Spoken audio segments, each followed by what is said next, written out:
Assalamualaikum warahmatullahi wabarakatuh. Selamat siang teman-teman semua. Perkenalkan, nama saya Della Ariska dengan NPM 2384202011 dari Program Studi Pendidikan Matematika semester 6, mata kuliah Statistika berbasis Informatika. Pada video kali ini saya akan membahas salah satu uji statistik non-parametrik yang cukup sering digunakan dalam penelitian, yaitu uji Wilcoxon, atau lebih lengkapnya yaitu uji Wilcoxon-Sainen Rank Test.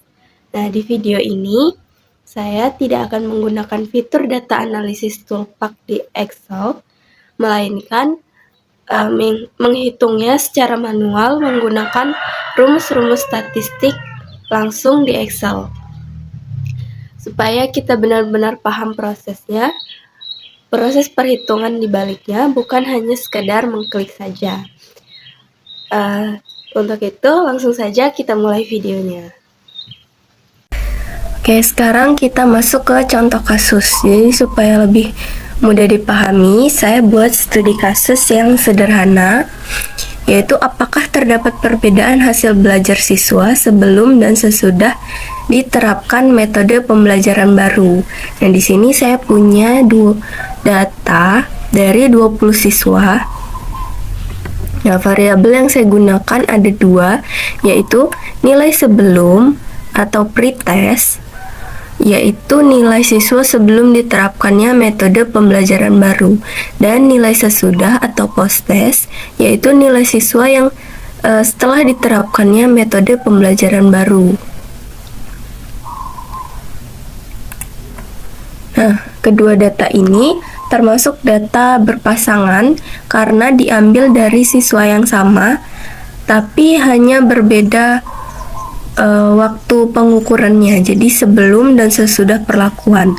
Nah, ini sudah sesuai dengan syarat penggunaan uji Wilcoxon yang tadi sudah saya jelaskan. Langsung saja kita masuk ke praktik analisis datanya dengan Excel. Itu bagian inti, yaitu perhitungan manual menggunakan rumus Excel. Jadi saya tidak menggunakan data analisis toolpath. Jadi semuanya saya hitung menggunakan rumus statistik biasa supaya kita paham prosesnya. Dan langkah pertama, kita hitung dulu nilai selisih antara nilai sesudah dan nilai sebelum dengan rumus sama dengan, kita tandai nilai sesudah dikurang, kita tandai nilai sebelum, lalu kita enter, langsung kita drag. Nah, ini untuk nilai selisih.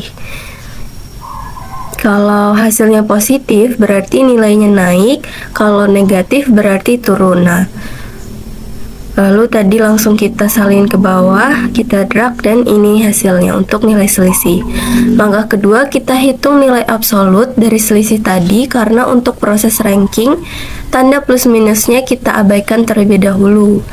Untuk nilai absolut itu dengan rumus sama dengan X,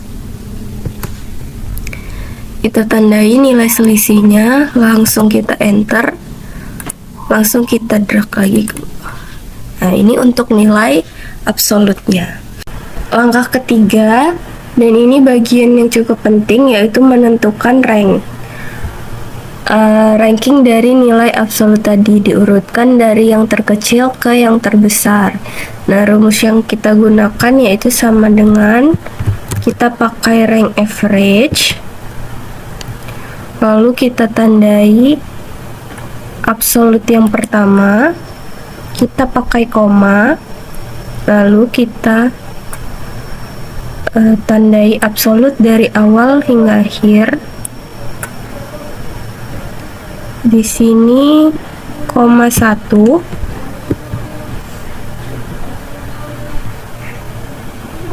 dan di sini kita beri tanda dolar.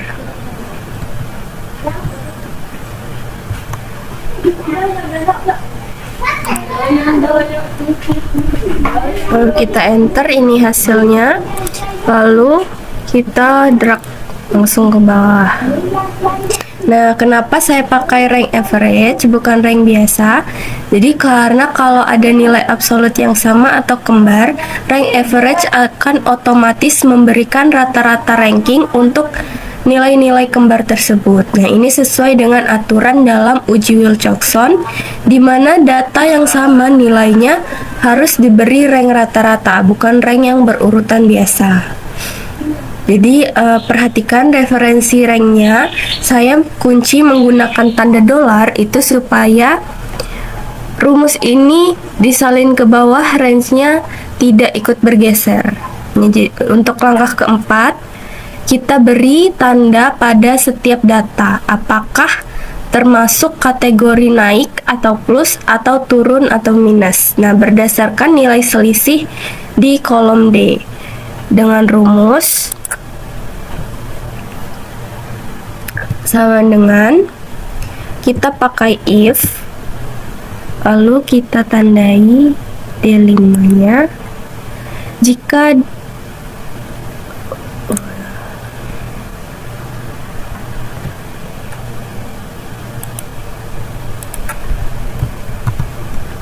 kita pakai if, kita tandai D5. Jika D5 lebih besar dari 0, maka dia positif.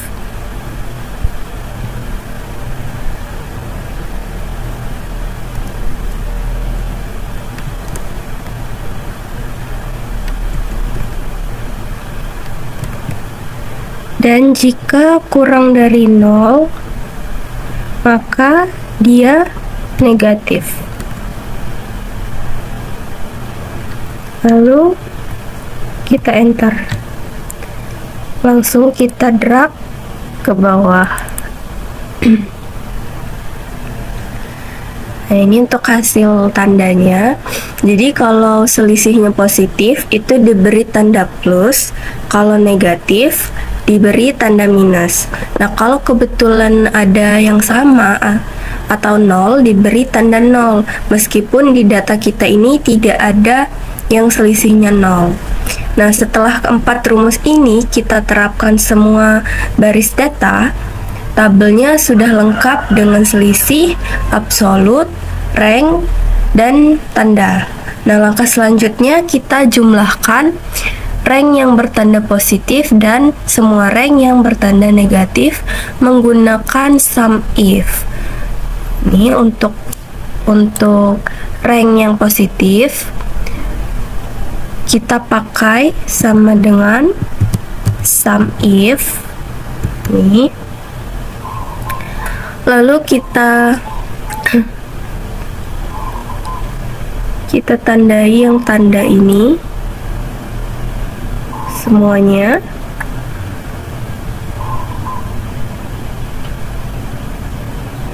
Setelah itu kita beri kriteria positif, karena ini jumlah rank positif jadi kriterianya positif. Setelah itu kita tandai yang ranknya semuanya.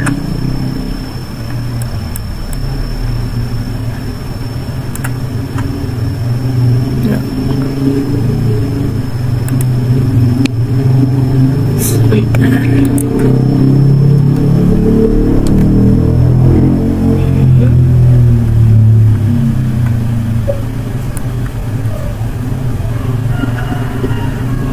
Ini langsung kita enter.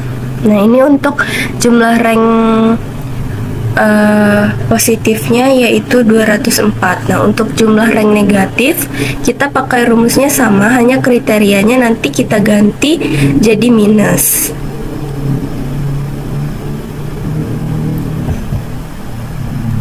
Ini berarti sama dengan sum if. Kita tandai lagi tanda ini dari awal hingga akhir. Lalu kita beri kriterianya. Kriterianya negatif. Lalu kita tandai lagi rank dari awal hingga akhir.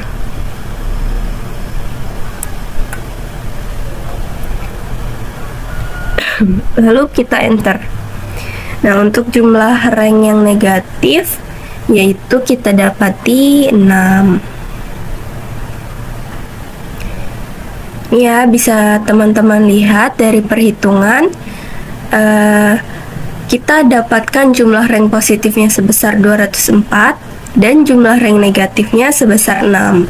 Nah, sebagai pengecekan, kalau kita jumlahkan kedua nilai ini, 204 ditambah 6, hasilnya kan 210. Nah, ini harus sama dengan rumus N dikali N plus 1 dibagi 2, dengan N adalah jumlah data yaitu jumlah data kita yaitu 20. Itu cara mencarinya, kita pakai rumus count.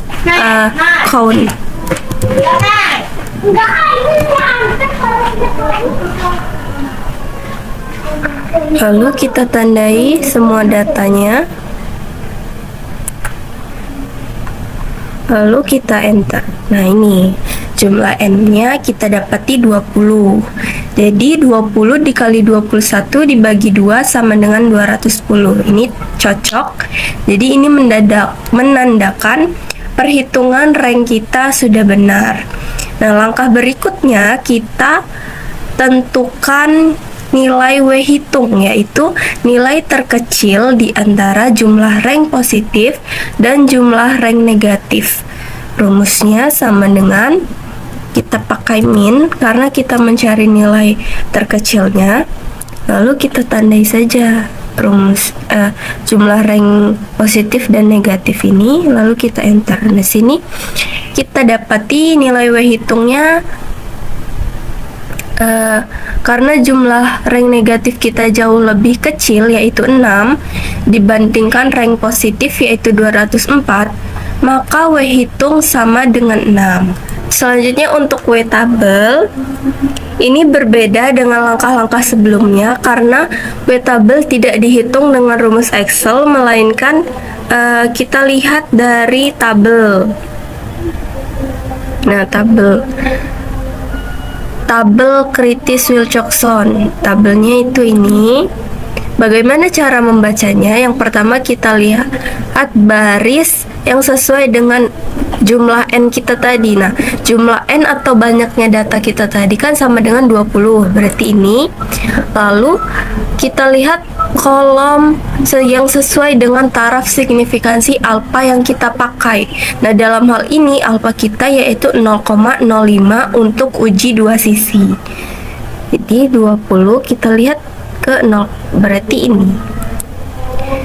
Untuk dari tabel kita dapati nilainya yaitu 52. Jadi itu yang kita langsung masukkan ke dalam sel sebagai nilai input. Nah, ini kita masukkan, langsung saja kita masukkan 52. Nah, sekarang saatnya kita interpretasikan hasil perhitungan kita. Kita sudah dapat W hitung sama dengan 6 dan W tabel sama dengan 52. Ini. Nah, berdasarkan dasar pengambilan keputusan yang sudah kita jelaskan dari awal tadi, kriterianya jika W hitungnya lebih kecil dari atau sama dengan W tabel, maka H0 ditolak. Nah, karena W hitung kita yaitu 6 jauh lebih kecil dibandingkan W tabel yaitu 52, maka dapat disimpulkan bahwa H0 ditolak dan H1 diterima. Kita tulis berarti H0 ditolak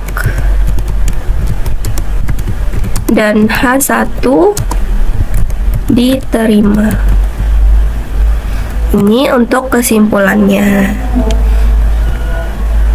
Nah, artinya secara statistik, terdapat perbedaan yang signifikan antara hasil belajar siswa sebelum dan sesudah diterapkannya metode pembelajaran baru. Nah, ini kalau kita lihat lagi dari datanya, dari 20 siswa, mayoritas atau 17 siswa mengalami kenaikan nilai, sementara hanya 3 siswa yang mengalami penurunan. Dan itu pun penurunannya kecil. Jadi ini sejalan dengan hasil uji yang menunjukkan adanya perbedaan yang signifikan, di mana kecenderungannya adalah peningkatan hasil belajar setelah metode pembelajaran baru diterapkan. Nah, itu dari praktik kita tadi sudah kita dapati kesimpulannya. Baik teman-teman, sebagai penutup dapat saya simpulkan bahwa berdasarkan hasil uji Wilcoxon yang telah kita lakukan secara manual menggunakan rumus-rumus statistik di Excel, diperoleh nilai W hitung sebesar 6 yang lebih kecil dari W tabel, yaitu sebesar 52. Maka keputusannya adalah H0 ditolak, yang berarti terdapat perbedaan yang signifikan antara hasil belajar siswa sebelum dan sesudahnya diterapkan metode pembelajaran baru tersebut. Nah, dari sisi manfaat, uji Wilcoxon ini sangat berguna dalam penelitian, khususnya ketika kita berhadapan dengan data berpasangan yang tidak berdistribusi normal, di mana kita tidak bisa mengandalkan uji parametrik seperti parity test. Dengan memahami cara menghitungnya secara manual seperti ini, kita jadi lebih paham logika di balik setiap angka yang muncul, bukan sekadar mengandalkan hasil otomatis dari software statistik. Nah, semoga video ini bermanfaat dan bisa membantu teman-teman yang sedang belajar statistik, khususnya uji Wilcoxon. Mungkin itu saja, sekian dari saya. Terima kasih atas perhatiannya. Wassalamualaikum warahmatullahi wabarakatuh.